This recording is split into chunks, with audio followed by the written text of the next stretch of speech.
Episode 6 of Moon Knight, and after 2 episodes delving into the main character's psyche, it's time to get back to the plot. Harrow takes the statue from Mark's corpse, then goes to the Great Pyramid to resurrect Amit. Amit, it's time for you to rise again.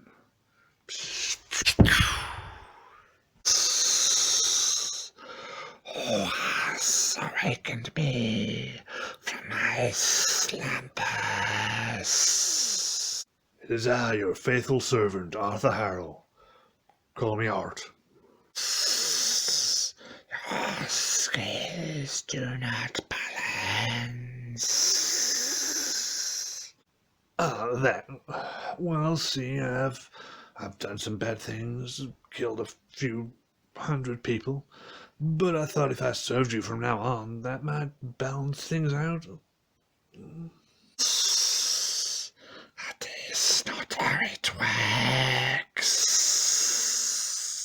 All right. So I guess you'll be killing me then.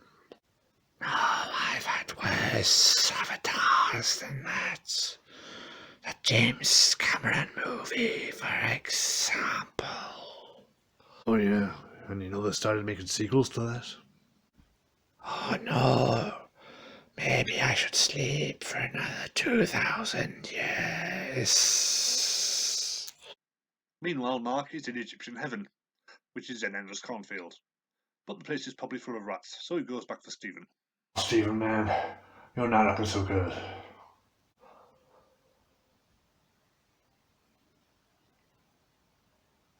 Well, you saved me, so I'm not leaving you. Sure, you may be a wine little Brit who made out with my wife, but we're brothers, man. You complete me. Whoa! What the bloody hell happened here? I brought you back to life. No big deal. Oh, you didn't make a big long speech about what Tom Cruise movie, did you? Because that would be bloody embarrassing. Nope, nothing like that. Oh, that's alright then. Mark and Stephen come back to life and become Moon Knight again. While Moon Knight battles Harrow, Khonshu fights Amit. We are not so different, you and I. Oh no, not that old chestnut again. I'm not falling for that one. Fair enough, let's fight.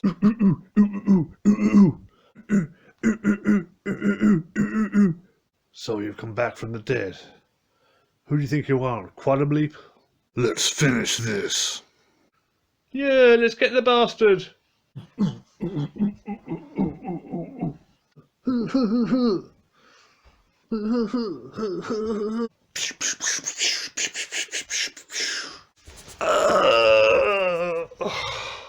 Sorry, not good enough. And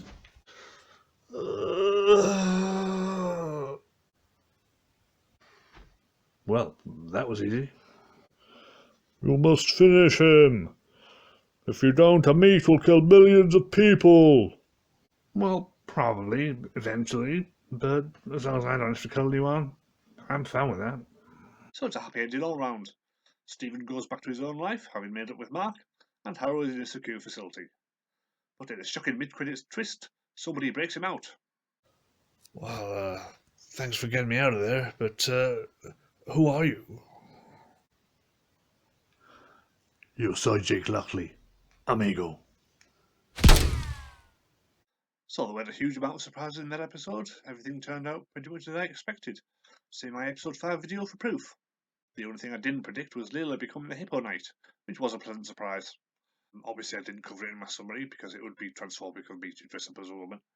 Plus, I don't want to. May Kalamawi was kind of in the background in recent episodes, but here she definitely gets the chance to shine.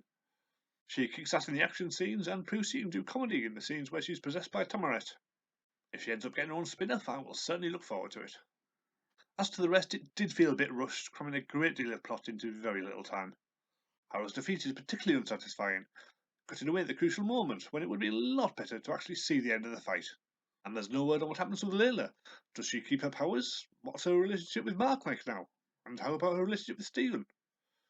Maybe they're saving that for the spin-off. Fortunately, we do get closure on what happened to Harrow, as the mid-credit sequence has him taken care of by the long-awaited appearance of Jake Lockley. Technically, his first live-action appearance was in my first video in this series, but I failed to predict he would be speaking Spanish, due to his name being Jake Lockley. I expect if there's a second series or a movie, they'll delve into him a lot more. But it's a good enough hope to keep the fan theories coming until then. At time of recording, there's no word on whether there'll be a second series or a movie.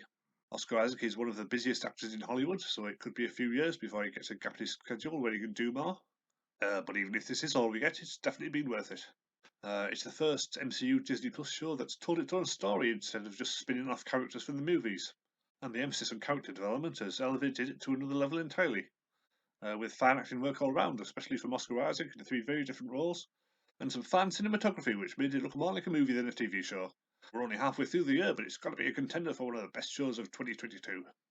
Well, that's all I have to say about that. I'll put a link in the description to a playlist of all the Moon Knight videos I've done. I quite enjoyed doing this format of sketches followed by a review, so I'll probably do it again sometime. I was thinking the upcoming Obi-Wan Kenobi series might be a good fit for it, so we'll see. Anyway, please like the video if you enjoyed it, and subscribe if you want to see more. Goodbye.